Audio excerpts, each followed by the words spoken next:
तो आदाब, नमस्कार, गुड इवनिंग, सत श्री अकाल। एक बार फिर आप तमाम लोगों का स्वागत है कि तो पूरी फैमिली अच्छी होगी, अपना और अपनों का ख्याल रख रही होगी। आज की कहानी एक ऐसी कहानी है जिसमें एक इंस्पेक्टर के घर पर एक ही साथ 3 कत्ल होता है। 10 साल बीत जाते हैं। अब 10 साल के बाद आज से करीब 5-6 दिन पहले 6 दिन पहले 7 मार्च को एक कोर्ट अपना फैसला सुनाती है और ये फैसला भी ऐतिहासिक। इस ट्रिपल मर्डर के लिए कुल 9 लोगों को गिरफ्तार किया गया था। अदालत ने इनमें से 8 को एक साथ सजाए मौत यानी फांसी की सजा दी और एक शख्स को उम्र कैद की।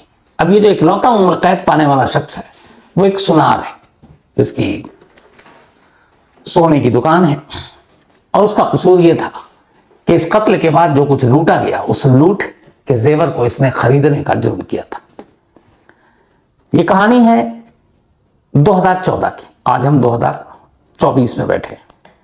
रविकांत मिश्रा ये एक इनकम टैक्स में इंस्पेक्टर थे। इनकी पोस्टिंग बरेली में थी। शादी हुई नहीं थी।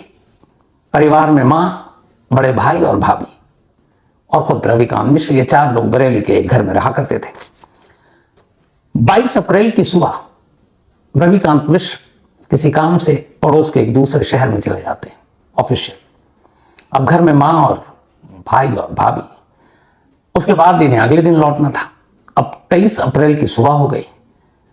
तो जब सुबह हुई तो इन्होंने घर में फोन मिलाया लेकिन कोई रिस्पॉन्स ही नहीं आया क्योंकि ये 3 लोग थे पीछे में।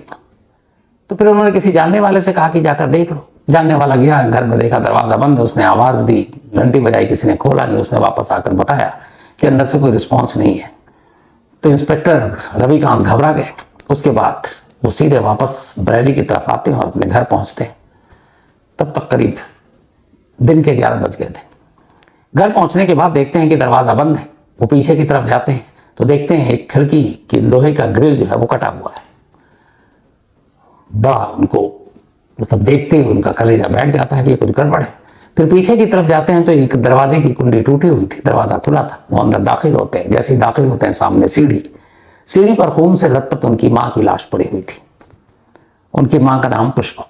अब वो बदहवास अंदर अपने भाई और भाभी को आवाज देते हुए जाते हैं। जब जाते हैं तो देखते हैं कि बेडरूम में उनके भाई योगेश और भाभी प्रिया की लाश पड़ी है और वो दोनों भी खून से लथपथ।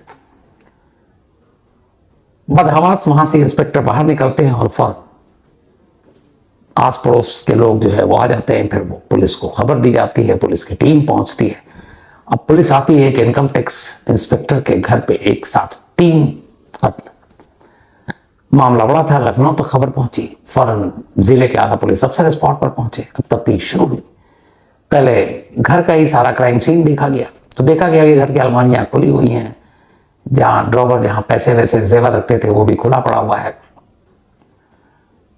फिर देखा गया ध्यान से तो कि सारी जो लाशों के साथ खून है वो सब जमे हुए हैं। तो इससे अंदाजा लगाया कि यह कत्ल रात को हुआ है और इस कत्ल के हुए में करीब 10-12 घंटे बीत चुके हैं। अब एंट्री के लिए कहां से आ सकते हैं? तो उसी के बराबर में एक कंस्ट्रक्शन चल रहा था एक और मकान में और उसका छत और इधर से मिल रहा था। तो ये आइडिया हुआ कि पड़ोस के छत से इस छत पर आए और छत का दरवाजा खोलकर कातिल नीचे आए। अब घर का जो मंजर था वो साफ बता रहा था कि ये मामला लूटपाट का है। लेकिन कई बार ऐसा होता है कि क्राइम सीन को बदलने और पुलिस को उलझाने के लिए कातिल इसी तरह का सीन क्रिएट करते हैं। तो पुलिस को लगा कि किसी जाती दुश्मनी, चूंकि वो इनकम टैक्स कमिश्नर है, बहुत सारे दुश्मन भी होंगे। तफ्तीश शुरू की लेकिन कोई दुश्मनी की बात मिली नहीं बाकी रिश्तेदारों से। खुद इंस्पेक्टर थे उन्होंने भी कहा हमारी कोई ऐसी दुश्मनी है नहीं। अब फॉरेंसिक की टीम आई, सारी टीम आई, तफ्तीश सारी चीजें हो गई लेकिन घर से कोई नहीं है। एक भी सुराग ऐसा नहीं मिला जिससे कातिल तक पहुंचा जा सके। अब धीरे धीरे वक्त बीता। उस वक्त एक यंग एसएसपी वहां पर आए थे, रविंदर गौड़। ये तो अब एसपी से कमिश्नर बन चुके हैं। तो ये उसी इलाके में पोस्टेड वहां के एसपी। एक इंस्पेक्टर के फैमिली में 3 कत्ल, केस बड़ा था। आला अफसरों की भी नजर थी। अब तफ्तीश शुरू हुई। तमाम इलाके के जितने छटे हुए क्रिमिनल, लुटेरे, इस टाइप के लोग थे, चोर उचक्के, उन सब की लिस्ट बनाई गई। उन सबको बुला बुला कर पूछा गया, तोड़ा गया लेकिन कोई फायदा नहीं। हाथ खाली। अब एसपी की खुद ये कि ये केस इसको सुलझाना है। तो उन्होंने कहा क्या करे, कैसे करे। तो फिर कुछ निकाला तो पता चला कि कुछ अलग अलग इस इलाके में गैंग हैं जो काम करते हैं। लेकिन उस गैंग के भी कुछ लोगों से कोई सुराग मिला नहीं। क्योंकि यंग एसपी थे, केस को सुलझाने का एक जुनून था, तो उन्होंने कहा कि कुछ दूसरा तरीका अपनाते हैं। अब कुछ क्लू मिल नहीं रहा था, तो उन्होंने अपनी वर्दी उतारी और एक आम आदमी बनकर, जैसे पुराने जमाने में होता था कि आप रेकी करने और ये सारी चीजें निकल जाते थे अनजान गुमनाम, उन्होंने अपनी गाड़ी दूर छोड़ दी, पुलिस वालों को बताया नहीं, लोकल पुलिस थाने को इन्फॉर्म नहीं दिया, अपने ड्राइवर को भी कहा कि किसी को बताना मत, और खामोशी से अपना टी शर्ट और पैंट डालकर उसी इलाके में घूमने लगे। अब एक पुलिस अफसर जासूस बनकर इलाके से इस कोशिश में घूम रहा है कि कहीं से कोई क्लू मिल जाए। जाकर अब चूंकि एक 3-3 कत्ल हुआ था, आस पड़ोस के लोगों में भी चर्चा थी, लोग आ रहे थे वहां पर, मीडिया के लोग भी आ रहे थे, वो खामोशी से इधर उधर बातें सुन रहे हैं। फिर उन्होंने खुद भी कुछ घरों में जाकर आस पड़ोस के लोगों से पूछताछ की कि क्या इस परिवार की दुश्मनी थी। पड़ोसियों ने कहा कि तमाम अच्छे लोग थे, इनकी दुश्मनी तो कभी किसी से थी नहीं, और उस रात कोई आवाज भी सुनाई नहीं दी। अब वो कई चक्कर काटने लगे, कुछ सुराग मिला नहीं। वक्त बीता, होने लगा कि पता नहीं क्या है। तभी एक रोज उनको एक दरोगा ने बताया कि हमने जो पैटर्न और सारी चीजें देखी है, उससे ऐसा एहसास होता है कि इस इंसिडेंट के पीछे एक बिथरी गैंग है, जिसी तरीके से लोगों को जब मारता है तो फिर मतलब लूटता है तो मार देता है। अब बिथरी गैंग के कौन लोग, ये एक सस्पेंस था, क्योंकि उसमें अलग अलग चेहरे थे, कोई खास चेहरा भी नहीं जिस पर नजर डाली जा सके। तो मामला वहीं का वहीं, केस सुलझ नहीं रहा है, कोई क्लू नहीं मिल रहा है, कोई चश्मदीद है नहीं। बट एसपी साहब में हिम्मत नहीं आ रही, वो लगातार लगे रहे, एक आम इंसान बनकर गुपचुप तरीके से जानकारी निकालने की कोशिश करते रहे। ऐसे ही एक रोज वो फिर निकले, एक पुलिस वाला बनकर नहीं, ताकि कोई पहचाने नहीं, लोकल पुलिस को भी इन्फॉर्म नहीं किया, ड्राइवर को बताया नहीं, गाड़ी दूर छोड़ दी। अब उस इलाके में घूम रहे, अचानक घूमते घूमते उन्होंने देखा कि उस घर से कुछ दूरी पर एक घर के बाहर एक महिला खड़ी है, और उन्होंने नोटिस किया कि वो महिला उन्हें लगातार घूर रही है। तो उन्हें बड़ा कुछ अजीब लगा, वो पास गए, तो उन्होंने पूछा तुम्हारा नाम क्या है, तुम्हारा पति है क्या, कोई मर्द घर में है? वो घबरा गई, सकपका गई, कहती है कि क्या पुलिस वाले हैं? उन्होंने कहा नहीं, मैं तो आम आदमी, यहाँ का सुना है तो चला आया। लेकिन वो जो 2 सवाल था ना कि कोई पुरुष है नहीं, आपका नाम क्या, उस सवाल पे जो उस महिला के चेहरे पे घबराहट आई, वो एक जो घात पुलिस वाला होता है वो पकड़ लेता है। उन्हें लगा कि ये महिला इसलिए नहीं डरी हुई है, इसके चेहरे पे इसलिए दहशत नहीं आई है कि वो इस इंसिडेंट के बाद से डरी सहेंगी, बल्कि ऐसा लगा कि जैसे वो कुछ चोर है उसके मन में। वहां से निकले, फिर उस महिला के घर की तरफ अगले दिन फिर रुख किया, देखा दरवाजे पे कोई नहीं है। तब उन्होंने पहली बार उस इलाके के एसएचओ को कहा कि इस घर पर नजर रखो और इस महिला के बारे में सारी चीजें पता करो, और यहाँ कौन कौन रहता है ये भी पता करो, और 24 घंटे इस घर पर नजर होनी चाहिए। अब इसके बाद वो नजर रखी गई, जो केस खुल नहीं रहा था, वो एक सवाल और उस चेहरे के कुछ सेकंड की जो दहशत दिखाई दी, उसने बड़ा काम कर दिया। जब उस घर की रेकी की गई तो कुछ अजीब सी चीज लगी कि यहाँ के लोग बड़े डरे सहमे छुपे हुए हैं। अब वो महिला बाहर जाती तो उस महिला के पीछे पुलिस वाले। तो ऐसे एक रोज वो महिला बाहर निकली, दूर एक नदी के किनारे पहुंची, और जब वहां पहुंची तो एक दूसरी महिला और एक पुरुष, वो पुरुष पे निकल गया, वो दूसरी महिला और ये। तो वहां पे जिस तरीके से ये लोग थे, तब तक पुलिस वाले आ गए कि शायद पता नहीं कुछ हो रहा है, और उन्होंने वहीं उनको पकड़ लिया और बोला कि अब तुम बताओ। तो मैंने कहा साहब हम तो यूं ही आए थे। तो उन्होंने कहा तलाशी लो। महिला पुलिस वाली भी थी, तलाशी ली।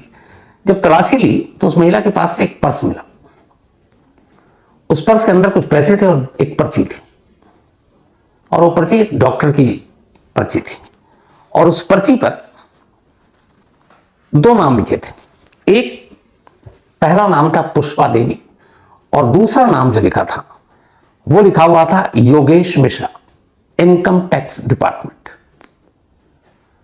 अब एक महिला के पास एक पर्स में 2 पर्ची, डॉक्टर की पर्ची थी। तो ये मसला क्या है? तब तक पुलिस ने इंस्पेक्टर साहब को बुलाया जो इनकम टैक्स डिपार्टमेंट में थे।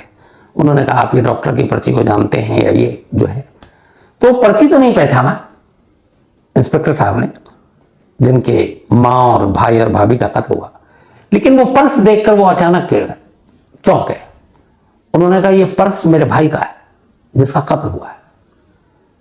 अब ये एक बहुत बड़ा एविडेंस था कि जो घर में कत्ल हुआ, लूटपाट हुई और एक महिला के पास से वो पर्स और पर्स के अंदर ये रहस्यमयी पर्ची, पर्ची पे 2 नाम, और वो दोनों नाम जो है पुष्पा, इंस्पेक्टर साहब की मां, और खुद उनका अपना नाम। अब उसके बाद पुलिस ने तसल्ली से उन दोनों से पूछताछ की, उनको घर ले गए। जब घर ले गए और तलाशी ली तो पहले 4 चांदी के सिक्के मिले। इंस्पेक्टर साहब ने पहचान लिया वो भी कि ये उनके घर के सिक्के थे। कई बार कोई दिवाली और ऐसे मौकों पर आजकल एक चलन है तो चांदी के सिक्के गिफ्ट किया जाता है, तो वो सारे उनके घर के सिक्के थे, वो पहचान गए। अब इसके बाद उन महिलाओं से उनके पतियों और बाकी लोगों का नाम पूछा गया। धीरे धीरे करके कुल 9 लोग पकड़े गए। जब 9 लोग पकड़े गए उसके बाद पुलिस की टीम उनको पूछती रही सामान का है, तो 8 लोग पहले पकड़े गए। कुछ सामान उन्होंने कहा हमने फलाने जौहरी की दुकान में बेच दिया। उस सुनार को पकड़ा और सुनार को सारी चीज पता थी कि ये कत्ल हुआ वहीं से सारा सामान है, लेकिन उसने पुलिस को बताया नहीं, लालच में, क्योंकि वो 100 रुपए का माल 50 में खरीद रहा था तो उसका भी भला हो रहा था। बाकी के कहाँ हैं? तो फिर वो नदी किनारे ले गए। उन्होंने एक गड्ढा खोदा 2.5 फीट के अंदर बाकी लूट का सामान, जेवर और कैश दबा के रखा था ताकि मामला ठंडा हो जाए तब उसको निकाल सके। इस सिलसिले में कुल 9 लोगों को गिरफ्तार किया गया उस सुनार समेत। और उसके बाद फिर इस केस की चार्जशीट तैयार हुई। 14 से लेकर अगले 10 सालों तक मुकदमा चला। मुकदमा चलता रहा। पुलिस ने सॉलिड केस तैयार किया था। लूट का सामान, पर्स, चांदी के सिक्के, लूटे गए जेवर, सुनार, खुद एक गवाह जिसने खरीदा, इन सारे एविडेंस को देखते हुए आखिरकार 10 साल के बाद अभी 7 मार्च 2024 को बरेली की सेशन कोर्ट ने अपना फैसला सुनाया। और फैसला ये था कि जिस बेदर्दी से एक साथ 3 लोगों को कत्ल किया गया था उसके लिए इन 8 लोगों को जो डायरेक्ट इस कत्ल में शामिल थे फांसी की सजा दी जाए। इन 8 में से 6 पुरुष थे और 2 महिला, तो 2 महिलाओं समेत 8 लोगों को फांसी की सजा दी गई। जब ये फैसला सुनाया गया उसमें से एक महिला जिसको फांसी की सजा दी गई, उसका 8 महीने का एक बच्चा है। उस बच्चे के साथ अभी वो जेल में है। एक सुनार बचा, चूंकि वो डायरेक्ट मर्डर में इन्वॉल्व था नहीं, तो इसलिए उसको उम्र कैद की सजा दी गई। अब जाहिर है ये लोग अभी ऊपरी अदालत में जाएंगे, लेकिन जिस तरीके से एक पुलिस अफसर ने खुद एक जासूस बनकर एक अलग नजरिए, एक अलग सोच के साथ इस केस की तफ्तीश की, और एक महिला के कुछ पल के लिए चेहरे की घबराहट में कैसे क्लू दिया, जिसका बेहतरीन एग्जाम्पल है। मैं कई बार कहता हूं कि अगर पुलिस अपने ऊपर आ जाए तो किसी भी केस को सुलझा दे, बस नीयत साफ होनी चाहिए और मेहनत पूरी होनी चाहिए। तो ये थी आज की कहानी।